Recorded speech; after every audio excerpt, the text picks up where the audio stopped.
On vient de passer une très bonne semaine. C'est un très beau voyage, tout à fait sécurisé. Et merci à Jean Sage et bien sûr à Mourad. Pour nous, avec mon épouse, ce voyage, c'est un voyage de solidarité. Pourquoi la solidarité? C'est parce que ce voyage permet de faire tourner un tout petit peu, modestement, l'économie égyptienne.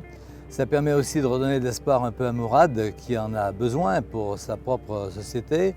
Et puis, c'est aussi un message, un voyage de solidarité avec Sœur Sarah, bien sûr en souvenir de Sœur Emmanuelle, pour l'avenir de Mokatam et tout particulièrement de l'école.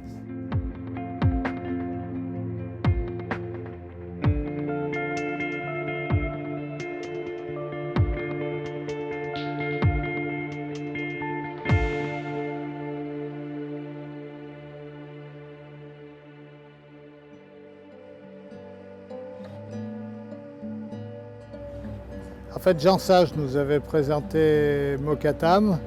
Nous en savions un petit peu toutes les différences ou toutes les idées extraordinaires qui pouvaient se retrouver là au milieu.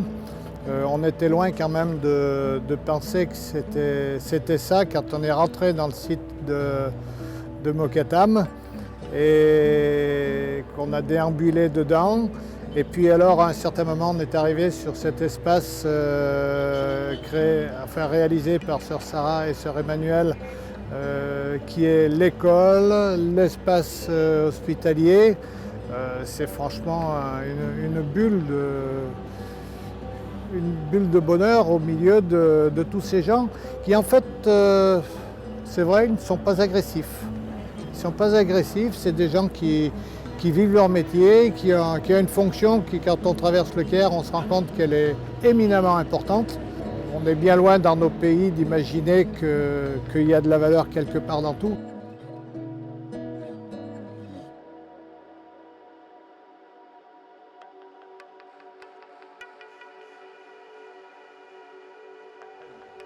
Mokatam, c'est une émotion très forte. Ça, vraiment, je n'oublierai jamais et j'ai envie d'y revenir.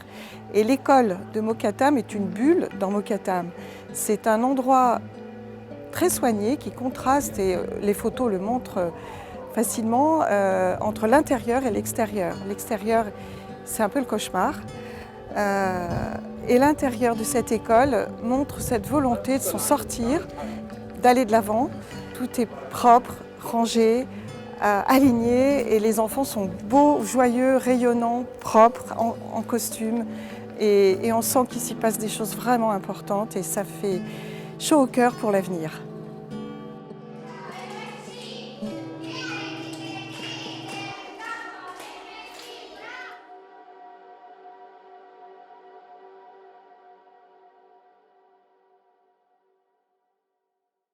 Quand on redescend de Mokatam, on n'est déjà plus les mêmes. Ensuite, le voyage continue, on va de découverte en découverte, c'est toujours de plus en plus beau. Et puis, on prend conscience de ce peuple égyptien qui nous sourit, qui a besoin de nous, qui vient essayer de nous vendre des petites choses sans arrêt. Mais il y a toujours un sourire. Puis petit à petit, il y a le groupe dans lequel on est, et on se rend compte qu'on a tous au départ cette même motivation et qu'on a tous été touchés par ce qu'on a vu, ce qu'on découvre. Et c'est très fort.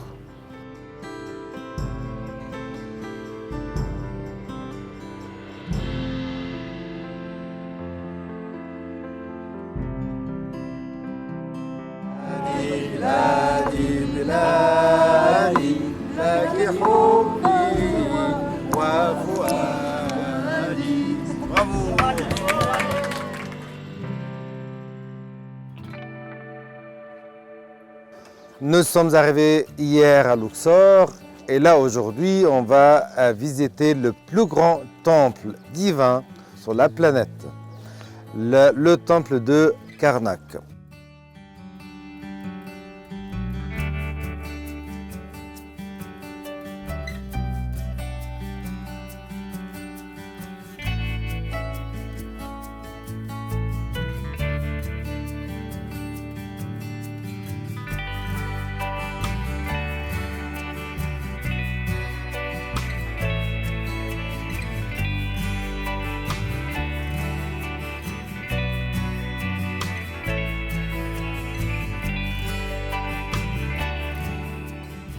nous sommes arrivés à Edfou et on vient d'avoir une belle aventure aussi, la balade en calèche jusqu'à arriver ici.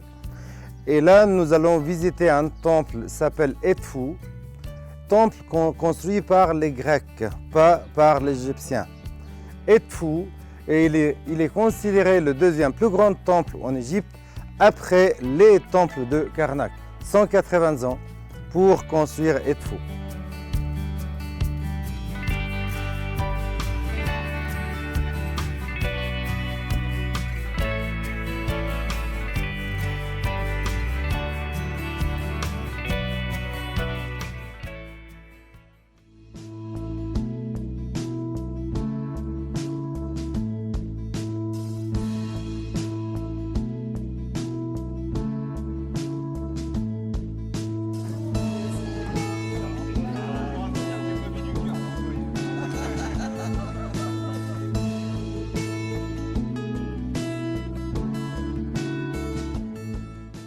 Je voulais juste vous dire bienvenue ici sur l'île aux bananes, où on visite qui sort de l'ordinaire, on a un contact avec l'habitant, voir les gens vivre et marcher entre les champs aussi. Fait partie des avantages de faire le voyage avec nous, l'association Opération Orange et Mulhouse Voyage. J'ai la tête et le cœur pleins d'émotions parce que ce voyage n'est pas un voyage ordinaire. Toutes ces émotions, tout ce passé qui nous vient et qui remonte en nous, toute cette passion que nous ont transmis Jean et Mourad, l'accueil, le confort, les logements sont étudiés pour faciliter notre vie et j'ai envie de dire merci pour le choix et les soins qui sont apportés à notre séjour puisqu'on est vraiment chouchoutés.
On est en train de visiter la maison nubienne et on va avoir encore un contact direct avec l'habitant.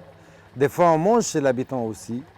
Et c'est une maison bien décorée, très belle aussi, avec beaucoup de couleurs, surtout la couleur bleue et blanche pour éloigner les moustiques et les mouches. Et il y a des belles choses à vous montrer, donc venez avec moi, s'il vous plaît.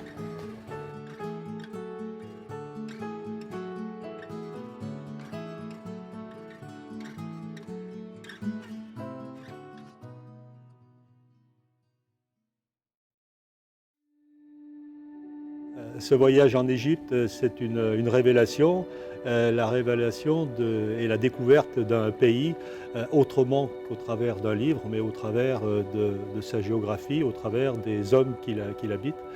Et cette révélation, c'est quelque part la puissance de la vie sur la mort, la comparaison entre ce désert où rien ne peut pousser et cette richesse apportée par le Nil qui a existé au fil des siècles et des millénaires et qui est encore présente aujourd'hui. C'est également ce haut niveau de spiritualité qui a été engendré par la pensée, par la réflexion fine, raffinée de tout un peuple au travers de cette relation entre le peuple et la représentation faite de l'éternité. Et puis aujourd'hui, c'est également la découverte d'un peuple au quotidien qui vit ses difficultés humaines.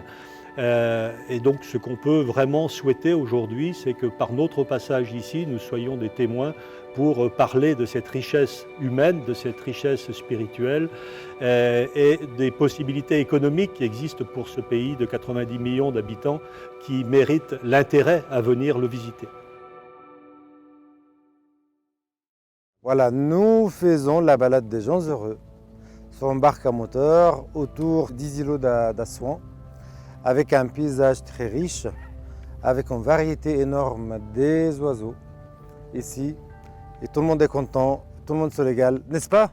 Oui, bien sûr que c'est délicieux, c'est beau, magnifique, frais. On a juste envie de...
Et 3.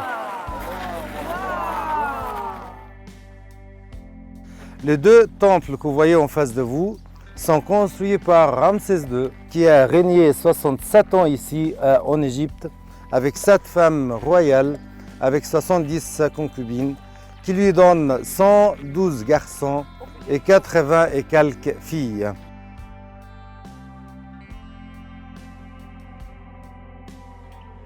Il faut bien que je vous parle de lac Nasser. Il est considéré le deuxième plus grand lac artificiel au monde. La longueur de ce lac, 500 km. On a 350 km en Égypte et 150 km au Soudan.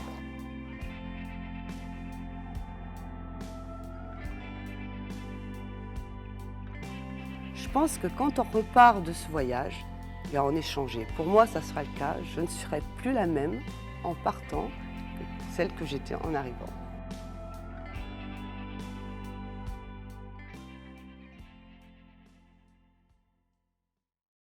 Je suis partagé entre deux sentiments. Le premier, de dire ma joie d'avoir passé 10 jours avec des amis d'une façon merveilleuse, sereine, d'avoir découvert avec eux beaucoup de choses, de leur avoir partagé ma passion de l'Égypte au moins. Alors je dirais que mon grand espoir, c'est que les successeurs, je pense que j'accompagnerai encore quelques voyages en Égypte parce que Sœur Emmanuel et ma femme disent souvent que c'est ma drogue. Alors donc on ne peut pas se passer de drogue, il faudra bien que je revienne, mais ce n'est plus moi qui les organiserai. Par contre, tous mes amis de l'association de l'Opération Orange, et puis j'espère bien d'autres encore, voudront venir encore une fois voir ce pays passionnant et encore une fois si enrichissant. Et puis surtout, on travaille avec une agence qui s'appelle Murus Voyage, dont le chairman est mon fils, puisque ça fait 30 ans qu'on travaille ensemble. Et je vous garantis que son dévouement, sa connaissance du pays, son attention aux gens, et puis encore une fois, venez vous enrichir à l'Égypte. Voilà.